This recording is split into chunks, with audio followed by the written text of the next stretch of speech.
Hey, what's up? This is Latours from the Conceited Knowbody podcast. I wanted to drop through with this quick video. Um, what I want to do is, I don't want to say review as much as offer my observation on the recent release Coming to America, the Eddie Murphy driven film. It's a sequel to the 1988 Coming to America, which in my opinion is one of the best comedy movies ever. It's creative. Showed a vast amount of talents in the characters that Eddie Murphy portrayed. I think as far as him taking on different roles in one film, it was the precursor to Nutty Professor, things like that, where he took on different roles. I was young when it came out, so I didn't see or get some of the underlying motifs or some of the underlying ideologies that was being pushed in the film. But as I got older, I understood exactly what was going on, and it's much more prominent in this movie. And before I watched this movie first, when I first heard about it coming out, I was low key excited just based off the nostalgic feeling that I had from the first film. The first film is so immensely popular that we still quote some of the things on there today, some of the sayings and shit. It's one of those classics. So when I heard about the sequel being made, I had a tinge of excitement, but I wasn't overly excited. And it may be because it was announced during the pandemic. So like with other movies, it took away the pandemic or the COVID thing took away from some of the anticipation of these events or these movie releases or whatever. But recently, it was released on Amazon Prime, and I watched it. And before I watched it, I did something I tried not to do. I looked at like ratings and reviews. Rotten Tomatoes had it like at 48%. I didn't actually read the reviews, but I stopped right there because I don't like to be influenced. So when I watched it, I was just in short, it, I was disappointed. And I wasn't going in expecting some sort of epic film where it was high quality storyline, high quality cinematography. The plot was going to be interesting. It was going to be. I didn't expect it to be script driven. I knew it was going to be character driven, and I knew it was going to rely on a lot of. I don't want to say low quality, but low level comedy. Real funny quips, um, things of that nature. I wasn't expecting nothing deep. What I got in the totally opposite of my expectations, I got some high level feminist ideologies. Um, and what I mean by that is like the whole entire film was set up on the premises of women can be men. And what I mean by that, first off, the way Hollywood or television or anything in the entertainment industry does things, they do it subtly. It's never really overt until it's time to be overt. When I was 8 or 9 watching the very first Coming to America, I didn't understand how it was an attack on the patriarchal society or the man is the lead society. And the first, like going back, it was a little mixture because they would show, if we remember, one of the most memorable scenes was the royal penis is clean your highness. When Eddie Murphy was in the bath and the lady was under the water cleaning the tools. That is the machismo. It's something that people don't rarely experience or until the movie happened and shit, we didn't ever think that that was something that could go on. But it enhanced the so-called toxic masculinity or women being used as objects. That's what they was presenting. And to a woman, she see that she's off put by it. And then you see the scene where he's engaged in arranged marriage to a lady. And if you've seen the very first ones, you understand exactly where I'm coming from. But where he tell her to bark like a dog, and she does it, and she's just obedient to what would seem like a fault. Of course, it's over exaggerated, but the thing is to, as a child, I didn't understand the program in that context of them showing that women shouldn't be subject to this. Women shouldn't just be doing everything a man say. So when you fast forward to Coming to America, the sequel, all of this is overt. And first off, it come off like a fucking parody. It's like the Wayans brothers got a hold of Black Panther, the Wakanda-driven Black Panther, and then they just start playing with it, and they came up with this version of Zamunda. It's almost like a musical or something at the beginning. It's no direction in this film. They just all over the place. It's almost like they was making it as a deadline, like they had to hurry up and finish it before COVID-20 came out or whatever.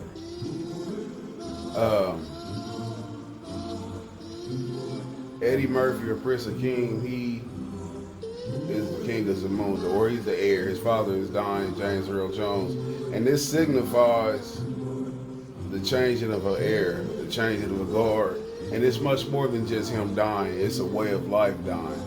We know that his father, the king of Zamunda, was a domineering figure. He was very, what this film would present as overreaching. Somebody who's doesn't care about personal feelings or anything like that. He only cares about continuing his preconceived traditions or notions of how life should go. And a king, he has the remnants of his father, but he also has the influence of his wife. The wife he went and rescued from poverty in Queens, or from the McDowell's dynasty. He has her in his ear. Then he has 3 daughters. There are spoilers in here. They show a scene where he and his daughters are training or whatever, and they training with bowls or bamboo sticks or some shit. But they get the best of it. And I can see where that was going right there. He don't have an heir to his throne. They have. And this is a shit. This review not gonna be as good as it can be, man, because I don't do reviews. I'm out here just really talking. He has a scene where they present Wesley Snipes as a general. It's almost like, see, they play on all the cultural problems, the stereotypes of Africa or different parts of Africa, different communities, tribes, or countries, where there's a king who's seemingly benevolent, and then there's this warlord general who's hell bent on taking over. And they play like that. There was angst between these two factions because Eddie Murphy didn't marry his sister, which was the barking lady from part 1 that was brought back in part 2 to bark some more. But they had this relationship between these two where Eddie Murphy, he didn't have a son to inherit his kingdom, and his daughter was going to be promised off or perhaps married to somebody with the general to form some kind of bond or some kind of alliance to strengthen both countries. Fast forward, man. His daughter don't want to marry the dude. Some witch doctor tell Eddie Murphy he got a son in Queens. Then they run through some kind of silly recounting or retelling of how he got raped and didn't know. And it's another thing. Leslie Jones, shout out to her. She's Leslie Jones. You couldn't even get me to pretend to fuck her. Not on a movie, not on nothing. But shout out to her. She doing her thing. She blew reefer, and I'm telling y'all this is a bad review. She blew on reefer or something, weed, and Eddie Murphy face get him high and have sex with him. She get pregnant. Thing with that is how it just shows the double standard in Hollywood. How when women are having fun, it's fun, but we sit in an era where Bill Cosby is in prison for allegations of rape in the same manner by drugging a person, and he's in jail and he's being lambasted for the same thing. That when women do it, it's liberating. So, in short, I don't want to give it too much of the film. I'm just gonna give my quick breakdown of what it's about. The entire film is about the end of the patriarchal society where the man is the head. And in this film, it died when James Earl Jones' character died, when the king died. Um, his son, he go over to America to get his son, who is some. The shit's so stereotypically bad. The way they run these characters and shit. He almost a jive turkey. If it was the '70s, he'd be a jive turkey. He out here shucking, jiving. Uh, he's in a home where he's dominated by his mother and his ignorant uncle. It's all stereotypical. And it's fucked up because I say it's stereotypical, but it's typical.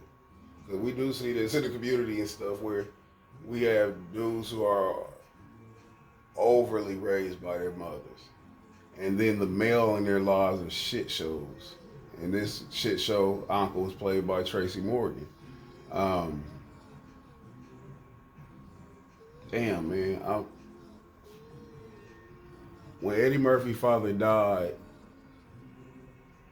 the way of life or the manhood of the kingdom died in the context of his daughter, oldest daughter, not knowing she had a brother, he not knowing he had a son. She was in line to be the heir to the throne because she wasn't gonna marry the general's son.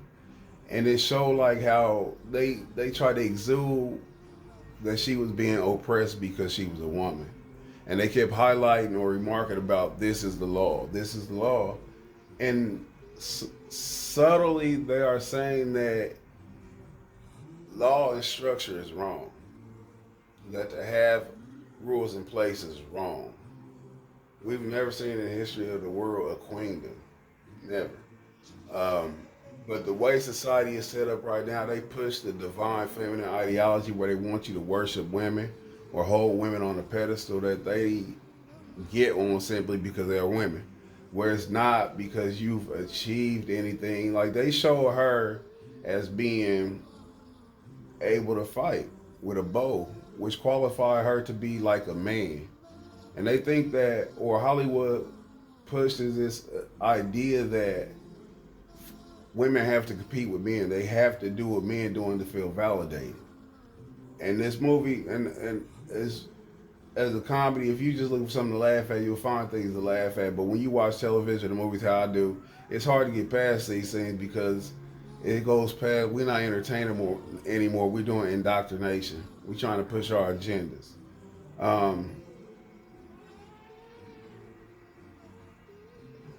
Women are meant to accommodate men, kings and queens. It's not like for a woman to follow her man. I don't understand how they push this idea that that's um, how that's bad, how that's egregious, how that's anything other than just structure. But you can do it in movies like this because this generation of boys that are being raised and stuff, they've been raised by the women who are being overpowered. I don't even use the term empowered no more. They're being overpowered. So the movie ties in with this where the son, he's raised by a dominating woman. You get the Prince of King. He's married to a woman who dominates him. It's like when he come back from America. I'm all over the place, but when he come back from America, his wife is sort of upset because he had a son, which it was before they even knew each other. Well, he got the woman pregnant, and of course he didn't know about the son until he went back. But it's a scene in the movie where he in the bed. Now he's the king. He's the king of Zamunda. His wife older. They both older. But he said something like he want to have sex with her, and she looking at him like he crazy, and he over there, he in the bed fidgeting and stuff, looking like a weak man. You the king of Zamunda, and you out here letting her have an attitude about not. It's weird. Like they just strip him of his power and they reduce him to just some bumbling idiot. All the men in the film have a level of idiotic behavior in there that's slapstick. Whether it's Eddie, the king of Zamunda, to James Amos, who plays the patriarch of the McDowell's family. Sammy Arsenio Hall character. It's a comedy, you don't expect growth, but Arsenio look like a lesbian. He looked like a strong lesbian. His character's so goofy, man. It showed him no growth. I mean, I'm not mad at it, because again, I'm not expecting some kind of deep movie. But every man on there, this was like almost comedy Color Purple, where all the men represent some kind of stupid ideology that they would like to present when they try to tear down the patriarchal or the man-driven society. If you remember back to Color Purple, man, it wasn't a positive man in there. Every man on there was fucked up. And on the lighter side, this is the exact same way. Eddie Murphy, he don't have control of his kingdom. They got Wesley Snipes out here with a lace front wig. He out here, they dancing. These niggas, Wesley Snipes 60 years old, they got him line dancing. Again, with Arsenio, he's just all over the place. The boy, his son, he's just some old TikTok shucker and jiver. James Earl Jones, they let him die with grace. Shit, get him up out of here. But when he died, the whole system died. And it's kind of hard for me to convey it without going into an hour-long video or to break it down, all the instances. It's not a good movie. On no level is this a good movie. It seems rushed. They was just throwing in characters. Rick Ross got some kind of role in here where he doing his best quote unquote African accented talk. They had a lot of celebrities. They had what's Amon Shumford wife name? That overly sexy girl. Every time you see her, she out here hunching the ground, out here pee popping, as we said back in the day. I can't remember her name, man, but she had a role. She was Wesley Snipes' daughter in here. She was playing the same role that his sister, the aforementioned barking girl. She was like in that same type of role where she was gonna be the arranged marriage wife or woman, and she was just ready to just do everything he said. It's Tiana Taylor, I'm sorry. But what they do, they try to act like a woman being obedient or helping her man is oppressive, and that's what they push, and it's sad. But it is what it is. The society we in. They indoctrinate our movies, our television shows, and it's social media driven. The average person gonna tell you that this is a good film. But again, I watch films different than other people. I see certain things that are not become some kind of Superman, which I am, but some outside of that, it's just because I'm observing and I know exactly how this world is pushing everything. I have a daughter. I don't want her to compete with me. I don't want her make her feel like she has to compete with me. At the same time, I don't want her to feel weak or stupid, because that's how society pushes women to think that if you are accommodating, you're weak. We gotta quit this competing and stuff. And I'm totally disappointed in this movie. Not only on this level, but it's on the level of creativity. It's a shit show. It has some of the worst fucking like pop-up guest appearances. Gladys Knight, Salt and Pepper. Man, Salt and Pepper, man, listen. It's not the Salt and Pepper we grew up with. Everybody ages, but shit. Pepper. Shit. In Vogue. Shit. But they still doing their thing. Morgan Freeman, he popped up. Morgan Freeman, he doing his little narrator thing. If anything, I do want Morgan Freeman to narrate something in my life. I don't know exactly what, but I want to get up there and talk about something. Again, Rick Ross was on here, Lunel. It's like every Rodamy from Power fame. Like, you have people in here who could quality act, you reduce them to stupid stuff, man. Overall, if on a scale of 1 to 10, I'll give this being biased and just for my nostalgic feel, I wanted to like it. I'll give it a strong 3.5. A strong 3.5. It's that bad. I'm a huge Eddie Murphy fan. I think he one of the greatest actor entertainers. Definitely stand-up comedians in the history of life.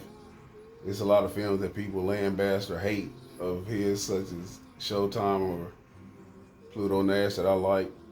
So, but I'm definitely disappointed, especially on coming off the heels of his riveting performance of My Name Is Dolomite. But I'm James Earl Jones.